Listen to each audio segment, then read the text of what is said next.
pour démarrer le moteur, là, le Baudouin qu'on a, là, c'est un Baudouin DK6 120 chevaux. Donc démarrage à air comprimé, là on a 2 bouteilles d'air comprimé à 20 bars. Tout d'abord, il faut s'assurer que toutes les vannes d'arrivée d'eau de mer sont ouvertes, que l'embrayage est au point mort et qu'on a quand même mis un peu de gaz pour le démarrage. Ensuite, on a des leviers ici qui permettent de mettre en décompression les cylindres.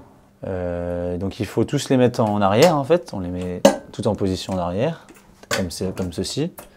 Et en fait on a une poignée ici aussi qu'on va utiliser pour faire tourner le volant moteur qui est ici et faire tourner le volant moteur jusqu'à arriver au bon réglage pour arriver sur le bon cylindre qu'on veut en fait. Parce qu'on va démarrer sur un seul cylindre, on va avoir des compressions sur un seul cylindre qui vont être ensuite transmises aux autres cylindres et qui vont permettre de démarrer le moteur. Une fois qu'on a bien calé le moteur, donc à l'aide de la petite barre en métal et qu'il est bien réglé, on peut remettre tous les leviers de décompression en position neutre. Voilà. On va du coup ensuite ouvrir la vanne de distribution qui se situe ici, à fond, avant d'ouvrir à fond la bouteille d'air comprimé qui est ici, en faisant des à-coups comme ceci. Et après, une fois qu'on a bien ouvert ces deux vannes, on va actionner le levier qui est ici, qui va nous permettre du coup de lancer le moteur, de lancer l'air dans le cylindre qu'on veut, afin de faire bouger le cylindre de haut en bas et du coup actionner les autres cylindres par la suite, quoi. Ça va transmettre le mouvement. Normalement, le moteur par la suite démarre et voilà, on peut monter dans les tours et embrayer. Ensuite, après qu'on a démarré, il faut bien qu'on regarde une chose, c'est qu'il y ait bien l'eau qui sort à l'arrière et sur le côté, parce qu'il y a 2 endroits où il y a l'eau de réfrigération du moteur qui sort. Ensuite, regardez bien la pression de l'huile, le moteur qui doit être situé pas en dessous de 2,5 bars. Et ensuite, on peut aussi voir ici la culbuterie. On peut vérifier la culbuterie directement, ce qui est intéressant et qu'il n'y a pas sur tous les moteurs. Et ici, on a une petite pompinette qu'on actionne en appuyant. Il y a un petit ressort, donc ça remonte. Et ça permet en fait de graisser ici, là. De graisser ici la culbuterie. On voit qu'il y a une petite gorge ici. Et ça va graisser toute la culbuterie et ça va permettre du coup d'éviter d'avoir des frottements entre les pièces mécaniques. L'arrivée d'eau de refroidissement, elle se situe ici, juste là.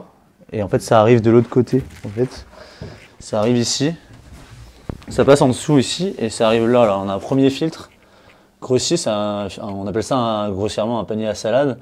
Et c'est juste une petite grille qui permet de récupérer les grosses impuretés avant de passer dans la pompe et ensuite de passer dans la réfrigération qui est ici, qui se situe ici. En fait, là, il y a un refroidissement eau douce, eau de mer qui se fait, quoi. Ici, on a un vase d'expansion où est situé du coup le liquide de refroidissement qui est refroidi lui-même par l'eau douce qui arrive par ici en fait.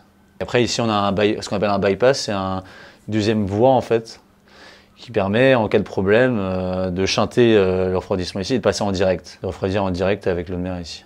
Par le biais de la pompe qui est située de l'autre côté et qui permet aussi d'utiliser, d'arrêter un incendie, quoi. C'est le système incendie en fait du bateau aussi.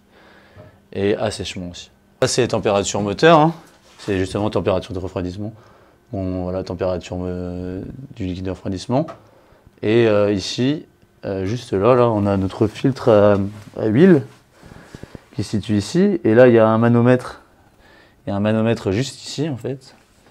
Et là, on peut regarder justement la pression d'huile moteur donc, qui est délivrée. Donc nous, on doit se situer à peu près ici, à 3 bars à peu près. Bon, mais il ne faut pas passer en dessous de 2 bars. Voilà. Après là, on a l'averseur. Voilà. Il y a tous les matins, il faut aussi, avant de démarrer, j'ai oublié de dire ça, il y a normal, il faut regarder si le nerf arrive bien au moteur, être au point mort et avoir accélérer suffisamment pour démarrer. Et il faut aussi vérifier les niveaux. Il faut vérifier le niveau d'huile moteur, du carter d'huile moteur, et aussi là-bas le niveau du carter d'huile d'inverseur.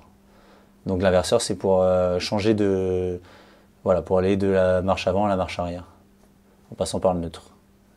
Et ici, là, c'est en cas vraiment de température froide, on peut on peut s'aider de cet endroit-là, en fait, ça s'appelle des portes-cigarettes, et en fait on va porter une flamme à l'intérieur du cylindre, ce qui va aider à démarrer le moteur. En fait, on enlève ça, et on met une cigarette, ce qu'on appelle une cigarette à l'intérieur, qui va aider comme une bougie en fait, de préchauffage à démarrer le moteur quand c'est période hivernale par exemple. Vraiment quand il y a des températures très basses, en dessous de 10 degrés dans ces eaux-là. Et pour le couper, ça se passe de l'autre côté aussi également. En fait, on a des leviers, donc les leviers de décompression qu'on a utilisés tout à l'heure pour tourner le volant moteur et placer le volant moteur à l'endroit où on veut pour démarrer le moteur et sur le cylindre, sur le dernier cylindre. Et ben on va utiliser ces leviers-là de la même façon. On va les mettre également en marche arrière, en position arrière. Ce qui va nous permettre en fait de couper du coup la compression dans les cylindres et du coup par la suite de couper le moteur. Plus de compression dans les cylindres, donc plus d'explosion dans les cylindres, donc pas de compression possible. Donc le moteur s'étouffe et s'éteint, et se coupe en tout cas.